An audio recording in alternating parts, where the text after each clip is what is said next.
Hello, and thank you for joining us here in the tavern. My name is Gianni. I am joined here tonight by Tom, Luke, Claire, and Ebony, and we are very excited to announce our upcoming series using the Pathfinder Second Edition rule set and actual play campaign, Realignment. Woo! Yeah!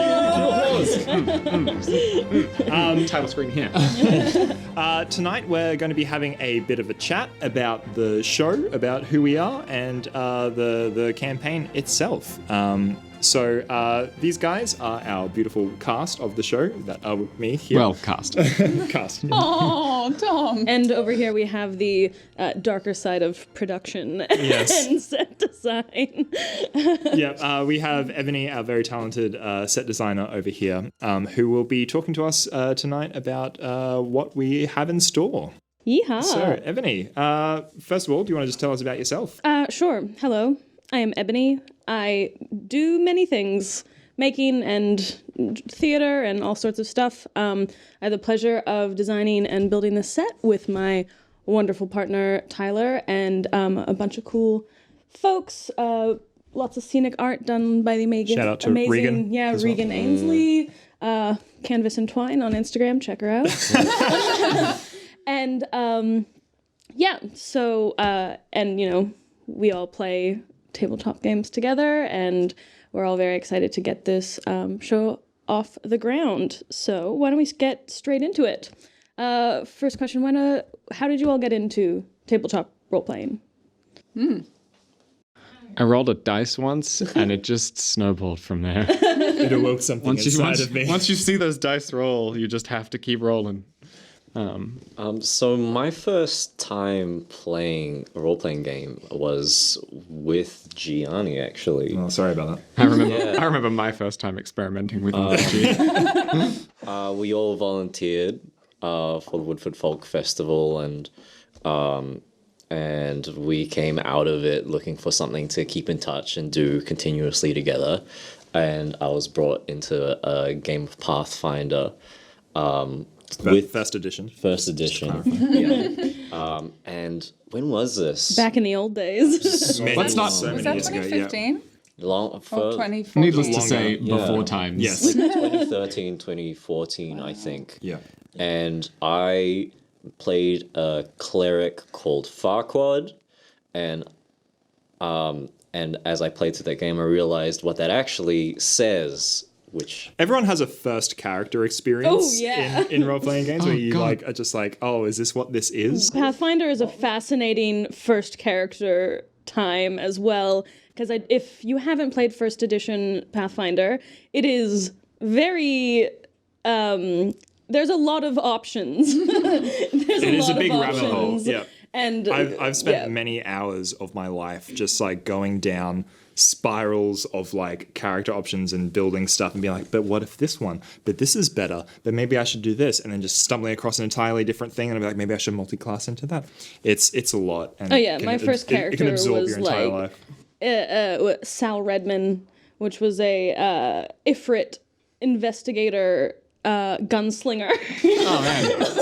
Y'all had some... with a dragon pistol. That was recently as well. Yeah, so I only only just got started. So I've been interested from the sidelines in tabletop role-playing for a very long time. Yeah. But I was the only nerd at my high school, and no one wanted to play with me. So I had to wait until I was a grown adult to find other nerds to share in my interests. I'm trying to remember what my first yeah. character was. I think it was like just like some very basic dwarf. I was playing 5th edition, so like... but I remember just being kind of blown away by kind of the role-playing side of stuff, because I'd never done any of that stuff before, and it was like really cool, and it was right kind of before I started doing more like theater stuff, and so I was like, this is such a gateway drug. It's beautiful. Why don't we hop onto the next question? What is it that you like about tabletop games and tabletop role-playing in particular?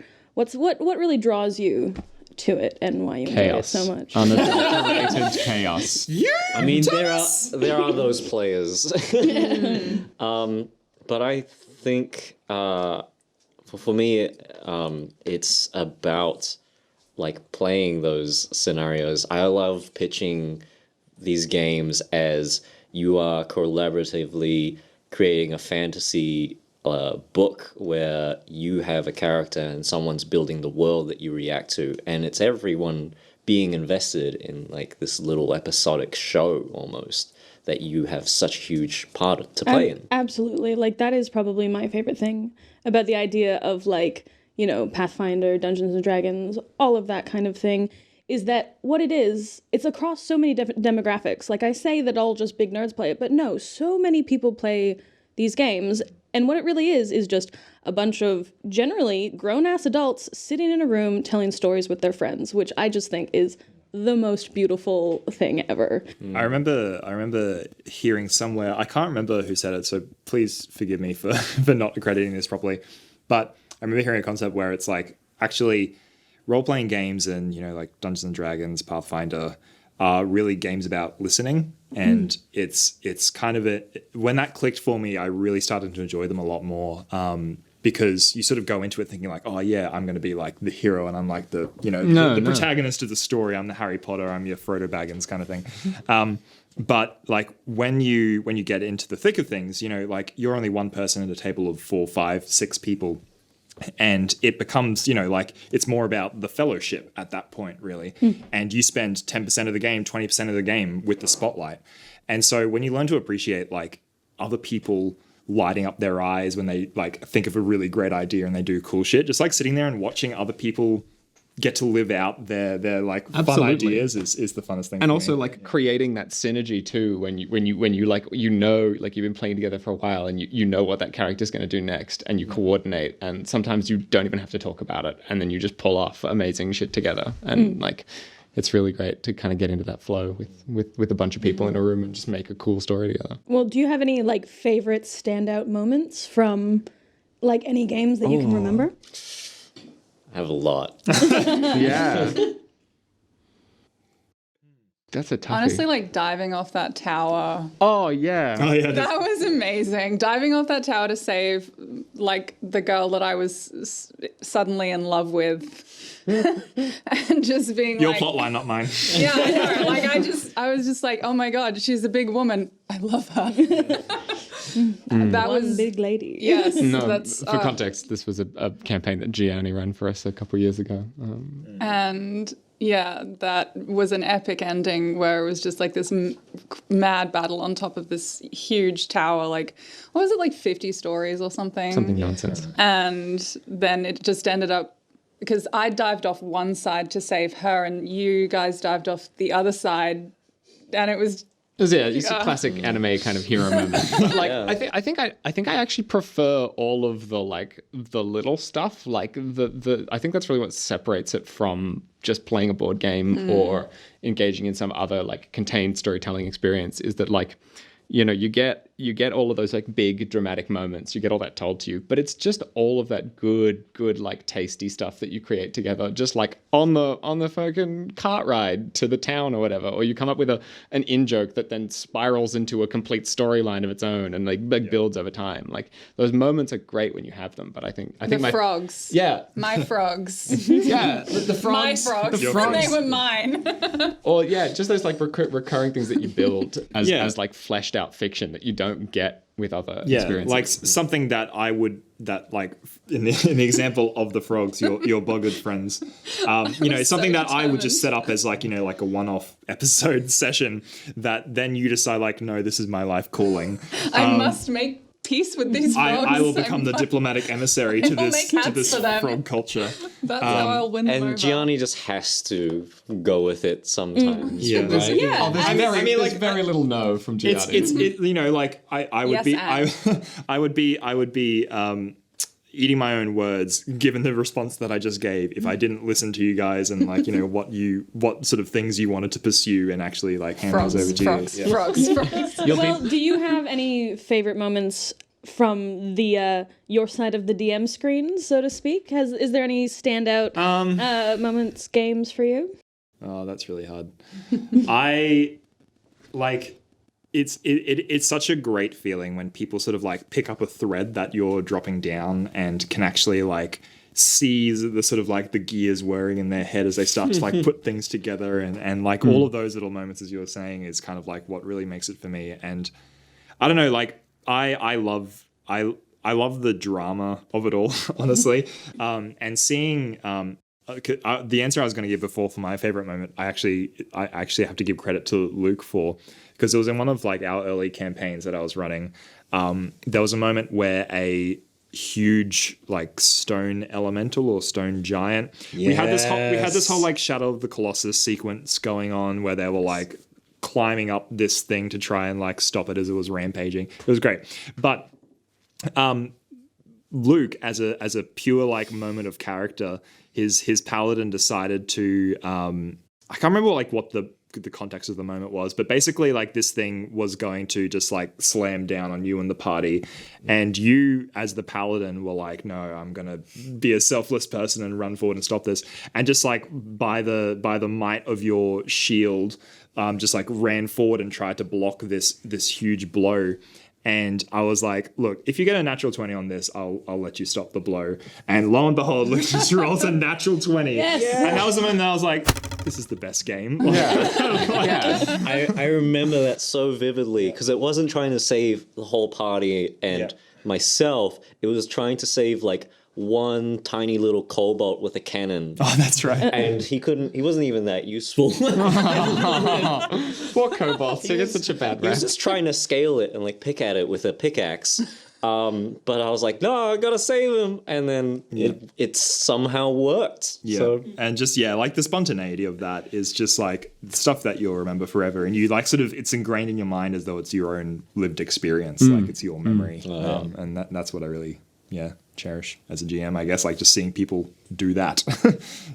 You'll notice a lot of our answers are for campaigns that Gianni was DMing for us. Eternal GM. And speaking of eternal GMing, Diani is also the GM for our campaign coming up, which is Realignment. Speaking of GM, what are some of your inspirations for this show? And also, you guys, what are some inspirations for coming into this campaign and exploring this world that we are creating? So I'll let the others. That's a respond toughie first. because we know at this point very, very little. Oh yeah, it's all under wraps. Like right at this moment, we know a basic. Because I haven't written anything. We know basic pitch and then like our characters, Which has changed, by the way. I've no doubt it's all different to what I heard it 6 months ago, for sure. But like, I guess I've tried to do something that I know I'm going to enjoy, but also play with something a little bit different. Because for our kind of our campaigns that we tend to do, in our spare time, like I like to play things that I think are going to be sort of a bit of a nice throwaway joke in the moment. But not now you have to commit to it. Now I have to commit to it. Like I don't think I've committed to a character for more than like 4 or 5 levels in like ever. Yeah. So, the idea of playing something that all things going well will be around for a while is something that I've had to think about in a way that I haven't before. Yeah, it's really so I'm like, making those I need to give this choices. character like a reason. 3 dimensions? 3 dimensions? They're not just a gimmick? They don't hurl fire and speak in a terrible voice. Like there it is. That's the reaction. I swear to God, if you ever bring him back. this is No, we can't talk about it. Banned topic. Sorry. I don't know. Do you guys want to talk about why you decided? Because I pitched this to you guys like two and a half years ago. This campaign, this show, this idea. Finally getting around to doing it. What sort of like made you decide to, I guess, sign up in the moment and be like, that's something I want to do? I mean, like, apart from the story idea, like anything that you've been involved in on a sort of theatre, improv, collaborative storytelling kind of thing has just ended up like a lot of fun. Oh, and no, really, pressure. Oh, here comes the praise. Hide from the praise. It's Gianni okay. is a magician. Yes, the magician, in when fact. it comes to storytelling. Yeah. So, I've had really wonderful experiences, through the Woodford Folk Festival because of you and because of your storytelling, and then you as a GM has been really wonderful compared to other GMs that I've had. I've just been like, no, Gianni knows what he's doing and he does a really good job. Yeah. that is probably All of worth the pressure. Have it all. It is probably worth mentioning that is kind of how we started like doing this sort of thing together, was through theatre, through festivals, and that is that. Improv and storytelling I think is that's very how we all much met. the brand of our friendship group and also of our work related. I mean, it's one of the two great things. schools of tabletop RPGs, right? Is Yeah. the theatre kids, and then there's the deep nerd. I'm not taking anything away from the more game, but there's like the role playing focused people, and then there's the game playing focused people, right? And like there's is obviously not a clear boundary, but I feel like we all coming from having, acted and performed and written things together. Yeah. I think definitely this felt like a natural kind of flow on from there. The Venn diagrams are pretty good. Yeah. Good crossover. Luke, you're actually the first person I messaged ever about this. I was like, Favoritism. I'm shocked. I didn't even know you, Thomas. Come on, Tom. We all know Luke's everyone's favorite. Luke is everyone's favorite. Yeah. It's on camera now. I just wanted to play some more like tabletop role playing games, to be honest. And now it's ended up with all this work you got to do. Yes. Have to show up to shoots and Oh stuff. my god. So yeah, like I've just been.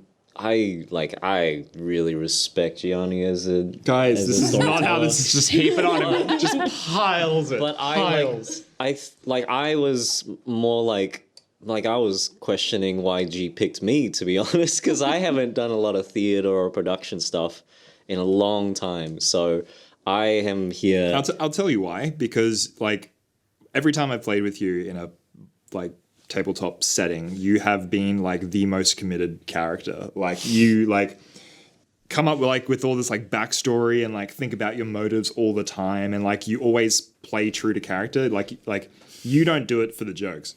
Can I like you're there because you're playing a character. It's fine. And like honestly, like I love that. And that's like I wanted that mix, like Gotta I have wanted that sweet balance. yeah, like I wanted like the proper role playing. And Tom. I was about to interject and say that be like very prepared.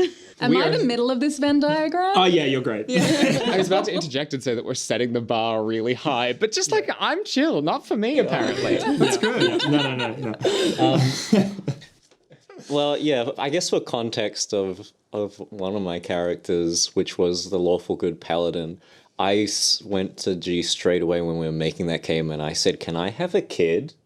Can I have a child that I have to take care of and just carry and just I have to find a home for him?" Yes, and I did, and I left them in a burning city, and no one let me live that down, which was fantastic because that's storytelling. Oh my God, Luke, why did you do that? he forgot. But I didn't.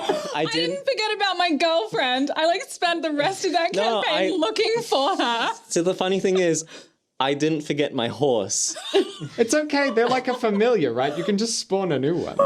No, they joined the rebellion and then they kept fighting in the city. But I was doing something else the entire time. Oh, Just you're a deadbeat dad. deadbeat Paladin. dad. Paladin. Yeah. So I feel like we've probably gotten off track from that Way. question. What are your inspirations, Jenny? So yeah, like I mean the obvious ones, like the sort of things that inspired me to be like, yeah, I want to do this as a thing was like there are the big ones. Like there's Critical Role, a great series by very, very talented people in the States doing awesome stuff. I feel like I don't even have to sort of mention that to say that that's an inspiration. But what I guess like what really like kicked it into drive me, like I sort of followed Critical Role a little bit like before that, but never really sort of committed. But what really sort of like drove it home for me was when I first started listening to The Adventure Zone, which is a great D&D podcast by the McElroy family.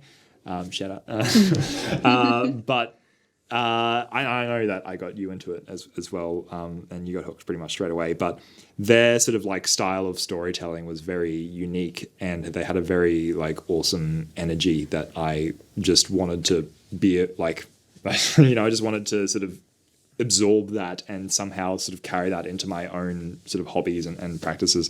And so it was that I was kind of like, oh, cool. Like maybe we can do like a similar sort of thing. And then I was thinking like, okay, do we do a podcast? Do we do like a series? And I was like, nah, like let's like, try and have some fun with it. We know talented people who can build awesome stuff. We know people who do really awesome sort of on-screen performances and things like that.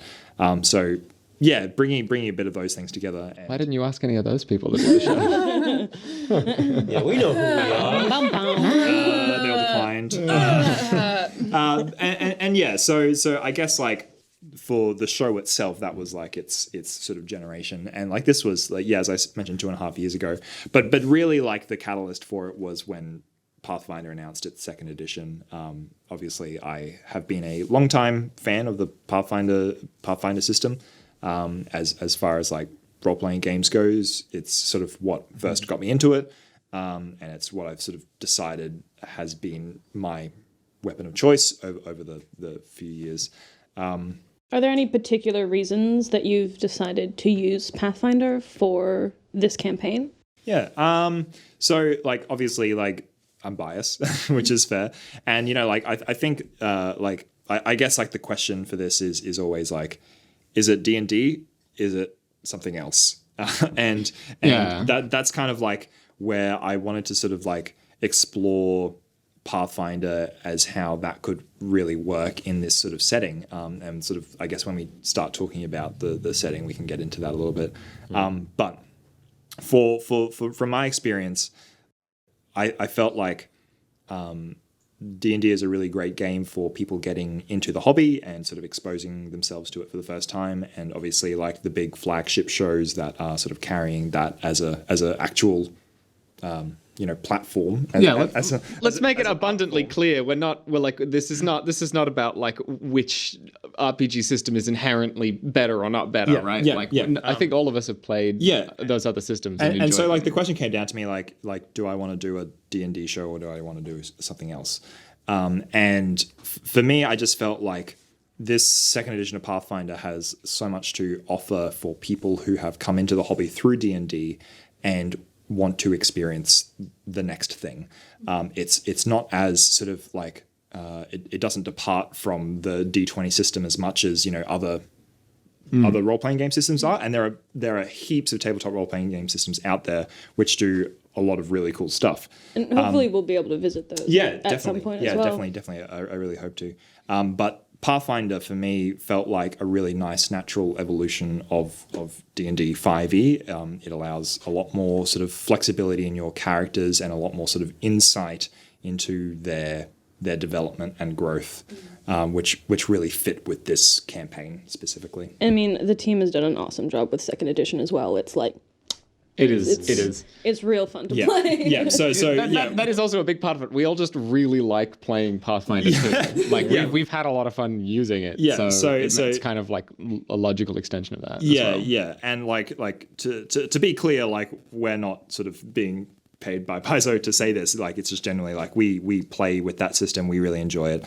And yes, like it's D&D kind of has that foothold in this sort of art form doing actual play stuff, but I really wanted to explore what we could do with this system to sort of add to that, and there's like not really much in that space at the moment, so I figured there would be people who would wanted to see what it's all about. Well, speaking of the system, how close will we be sticking to the rules? Are we playing within, So the after all of that, I hope to sort of like emulate the rules quite closely, I guess. The caveat there being that like this is still an entertainment platform, and I will definitely take shortcuts where I need to. We're homebrewers through and through. Yeah. We always use our own settings. We always use our own like rules where we want to. And the thing that like I think is really good for that with Pathfinder is that like there are so many ways and so many levers you can pull, and even options that they give you, officially to change rules, variant rules on this and this and this, to just sort of be like, hey, if you want to actually try this instead, like here's a rule set for it. I think it's definitely something that that differentiates it largely from 5th edition is that in 5th edition, to kind of really come up with those obscure things, it's very much encouraged on you as the GM to kind of make game rules up as you go. It's very much a base. Pathfinder seems to almost have there's a rule for so many different granular things, and it's if you want to pull those, you can, but you don't have to. Yeah, it's giving you more. That's to kind of just pull from and then kind of. Yeah. Yeah, and that's the thing. I think that's a very important point because it's not you have to learn this entire look at the size of this thing. It's massive. You don't have to learn every single one of these rules. This is full of options and the rule set is very tight. And if you do want to find a specific rule for something, chances are there is something in there. Whereas in D&D, as you sort of say, you may have to sort of wing it. And that's that has its own merits. But for us, it's kind of it's nice to be able to go, yes, this is how you should adjudicate this. Yeah, I feel like the creativity exists, but it's it's whether you fill in the gaps or you leave gaps, it's kind of a different. I very much feel like that's the Pathfinder brand. Options. Yeah. Options. Oh, so many options. So many. And we'll probably tweak stuff and miss stuff as we go, and that's fine. That's part of the process. The guidelines. It's not a Bible. The first rule is always the rule of cool.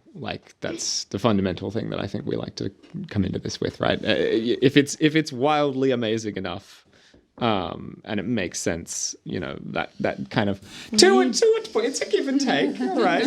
I'm guilty. I'm probably guilty of this on more occasions than I think. I'd like to admit. But so my philosophy, and I don't know if I've really talked to you guys about this, specifically when I'm thinking about it, is everyone talks about yes and, right? Everyone talks about yes and as an improvising technique. For me, I actually stand by yes but. Which is hilarious, yes, but I really like the sort of the brokerage of narrative power. For me, being able to say yeah, sure, go ahead and do that super awesome thing, but that adds more drama to it, and that adds sort of in that moment. It's you go, okay, do I really want to do this awesome, cool stunt? If it means I'm going to break my sword, if it means I'm going to drop the golden egg, if it means I'm going to lose the MacGuffin, if it means I'm going to put someone else in danger, and not as a way to sort of to block you. I definitely don't want to be don't do the thing, but I want to sort of give you that meaningful choice rather than saying do the cool thing. For sure. Yeah. But if the way we're playing discourages us as the players from suggesting that through maps and stuff we never get to that point in the first place. I think what G's saying is it's all about stakes, baby. Throw in some stakes. Well, now that we're getting into the details of realignment a little bit, do you want to talk about the setting of our campaign? Yes, and it's hard because I haven't articulated this for a while. Realignment is going to take place at a academy. Wow. Novel, right? Magical high school. Magical high school trope. Yes. So, and this, I just want to clear the air on this one for a second because it's been burning inside me for a long time. Yeah, I originally sort of came up with this idea a couple of years ago for this setting that I wanted to do, which did play off the magical high school kind of trope, but specifically trying to evolve it to a more sort of university standard for academia as well as sort of explorers and adventurers and whatnot. Since then. Fantasy High came out, which was Dimension 20's really great, I must say, show, which was also in a high school setting. And then the Adventure Zone announced that their latest season was going to be set at a school for heroes and villains. And then the most recent thorn in my side, Paizo themselves announced that their next adventure path was going to be at a magical academy in their own setting of Golarion. So clearly people want to see magic schools. Clearly people want to see it. They want the content. I'm just kicking myself for being too slow on the jump because now everyone's going to be oh, it's just another riff off of that. Anyway, just wanted to clear the air on that one. I have proof. I have initial messages. We've got the receipts, everybody. There's no residual bitterness. Yeah. But now that the air's cleared, we can move once again, they're all in 5th edition. So come over here for your Pathfinder Magical Academy, everybody. That's it. Basically the premise of the story, without trying to give too much away, is basically 3 unlikely hopefuls end up attending this academy for basically exemplary people of society. So in a degree of disciplines, it's not just a magic school. It's not just a school about fighting. There are, lawyers learn there, doctors learn there, everything. But the Ivy League of Ivy Leagues. Yeah. So these 3 who have a bit of potential stumble into this. Just a tiny bit, yeah. A smidgen. Stumble into this academy life, and basically the campaign, I'm really hoping, will take them through from sort of their lowest ranks of their education all the way through to being sort of PhD students, literal leaders in society, as they pretty level through the ranks. Dungeoneers. Yeah, and the reason PhD.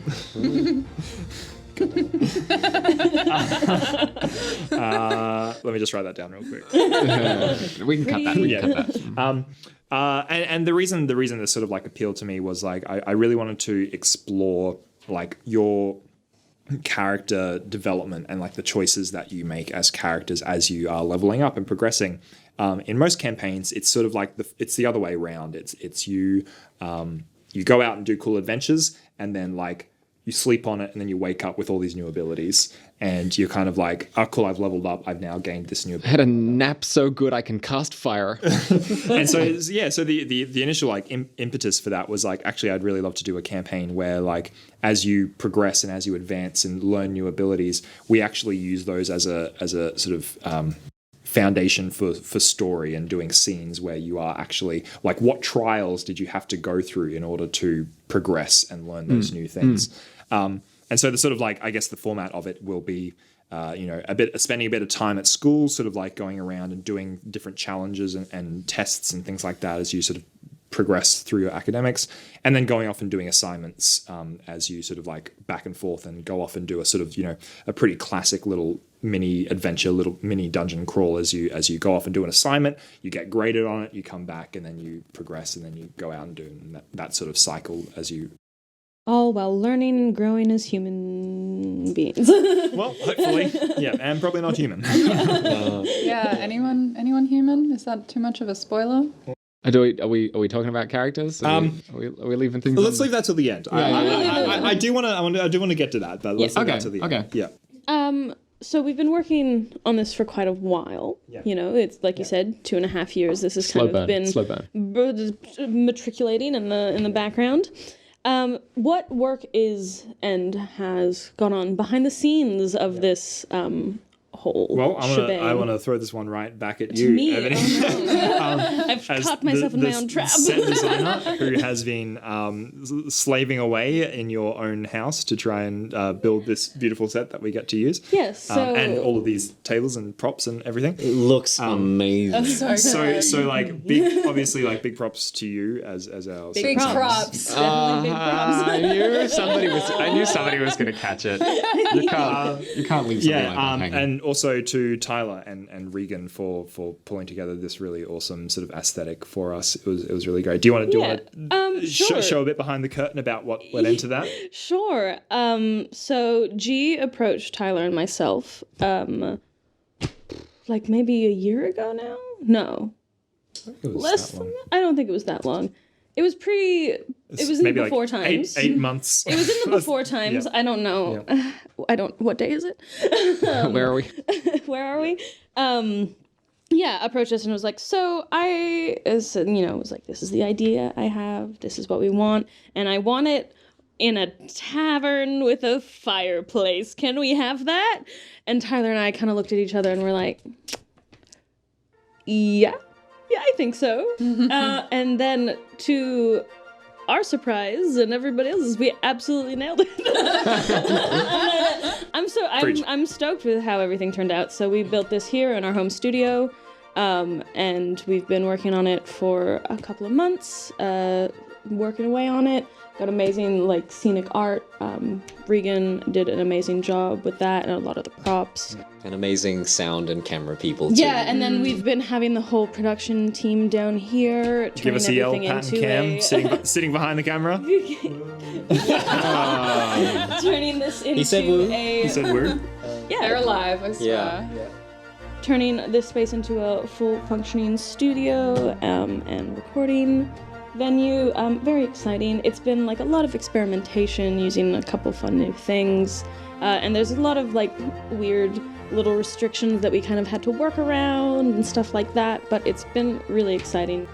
Really, really fun project to work on. And then we also have some other behind the scenes stuff going on. We have a costume designer on board and the Josie, who is Josie fantastic. is making a thing for us. Spoilers. Josie, and we also have a really awesome illustrator working with us. Getting that custom character art. Who we all love, Ruby Green. I don't know her Instagram handle off the top of my head. I'm so sorry. We'll put it in post. Yeah, it'll be in the description. So she's been working with us to help us design, first of all, your characters, as well as do a lot of the artwork for sort of our trailer and our sort of show introduction and everything like that. So expect to see some really beautiful pieces coming out of that. Speaking of characters, without giving too much away, would you guys like to give us a little teaser, a little taster of each of your characters before? Because we're gonna away? get introductions presumably. Like, should we maybe just class or like what do we? Let's keep it clean. So I don't want to know anything about these two till we start playing. Yeah. So we are keeping it pretty under wraps as to like your actual character, because I do want that to be a bit organic. Let's keep as it you organic. meet each other. But I guess I'm interested specifically, and there's kind of been like this.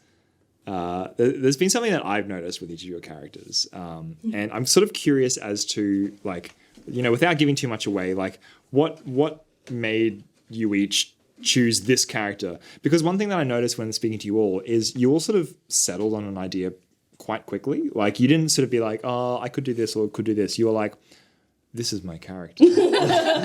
And I already know. Yes, I've just discovered them. I didn't create them. I found them. They came to me in a dream. And so like I don't know, like down the line, like Claire, what drove this particular choice? So all of my characters that I've played any campaign, and I've wanted to do something where it's like this, but what kind of thing. So my first character that I ever rolled was a capitalist druid, and because she really loved gold, which is from the earth, very important. And then I played, the most recent campaign I was a hat. I was a hat. I was piloting a mannequin, which I'm pretty sure came from a Tumblr post that I saw a while ago, and I was like, that's what I want to do. Yeah. So I like to do things that are a little bit unconventional, I think, is where mine comes from.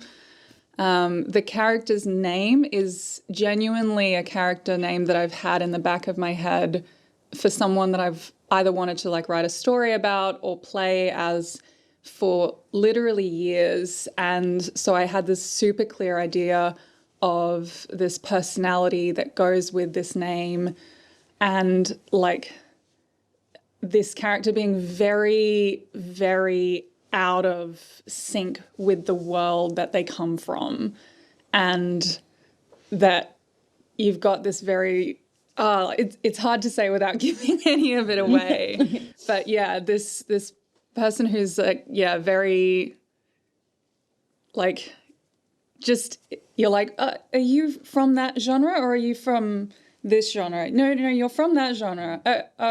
Okay. I don't think you belong there. Okay.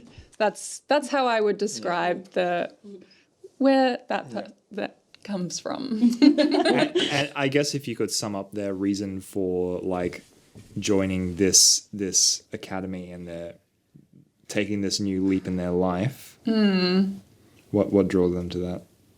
I mean, like, I want to say naivety. Like, straight up so naive.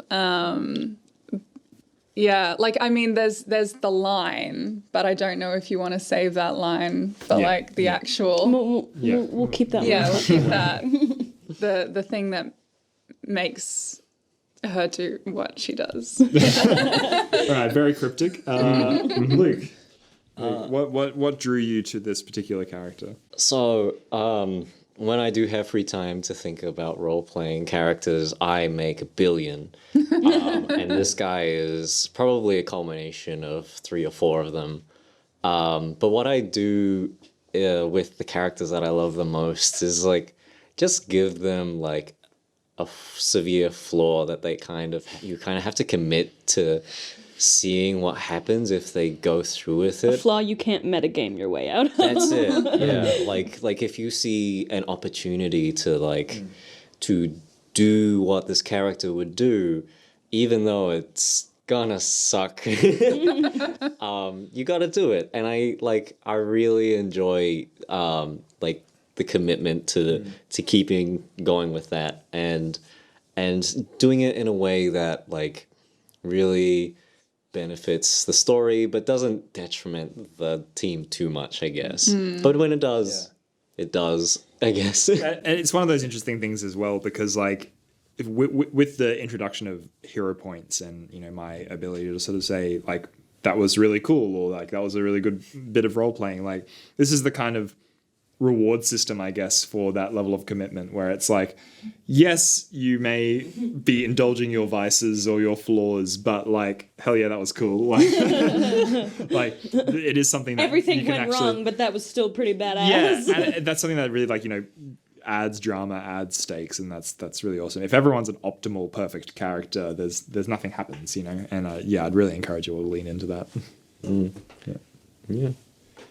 Everyone else puts so much effort into their characters. To be honest, I kind of I settled onto something kind of quickly because I'd had an idea of mainly I started out with what class I wanted to play first. Which is a very valid way to be Yeah. like, hey, this I feel like it's a sounds very awesome. standard way. Yeah, These you two say, are like- off the fucking chain. like, I don't know what they're doing. This sounds really cool. I want to play this. Well, what would my character be? It's not something I'd necessarily ever played before, and so I was like, all right, having done that, like, what sort of character would evolve around that? And I think, I settled onto something that I think is going to be like compelling enough to kind of have a place in the world, but still like, I don't know how to say this without sounding like I'm hedging my bets, but something I can do. Like I find and not to take anything away from like having a really great through line for a character, but committing to something when it's not the right thing can be very, very taxing, And so I tend to write very bare bones characters and let them evolve. I don't like to have quite a large Just planting backstory the before I go seed. in there. Because I think like one of my favorite moments from the last campaign we played was I was playing this tiny goblin and didn't really know much about them. And Combined size. listen. I did a terrible character voice. I'm never going to do it again. Maybe, possibly, probably not. Who knows? Better not. Never. But Please just don't proselytize ever again. so yeah, they had like they had a funny quirk, but they didn't really have a backstory. They were really mostly a joke. But then through just kind of randomly encountering a particular plot on the spot, they ended up having quite a really interesting backstory. And I think I really enjoy that more so. That's not to say I haven't done any work. I've done my homework. Yeah, I have a character. sounds like it. I have a character. I know where they're from. I know what they're about. But I think I'm going to let Yeah. I've myself. done my family history. Yeah, I just want to. I want to figure out who they are as I actually start to kind of embody them. And if that ain't what going to school's like, you know. Yeah. The reason. just trying to- Okay, So I'm guaranteed day one, you're gonna be just like nervous as hell and not gonna know what you're doing. so the answer. Like, the that answer, makes a lot of sense. Yeah. To answer the question of why they're at the school, it was the option available to them, basically. Oh no. Yeah. It was very I think in some ways incidental. And in some ways I think that like it was something that they thought about, but it was just kind of the next thing for them to do, you know, without giving away too much. All right. Well, we better wrap that up. We can keep those guys tucked away until the first episode, which will be coming out shortly. Thank you very much for joining us. We're very excited to share this show with you. Make sure you like, follow, subscribe, check us out on the socials so that you can keep up to date and catch our premiere. Woohoo! Thank you very much, guys. Thank you.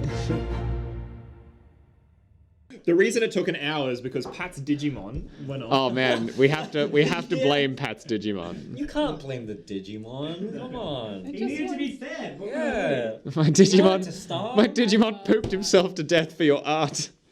Exactly. I'll put him to sleep. He's going to bed. Okay, we're fine. Okay.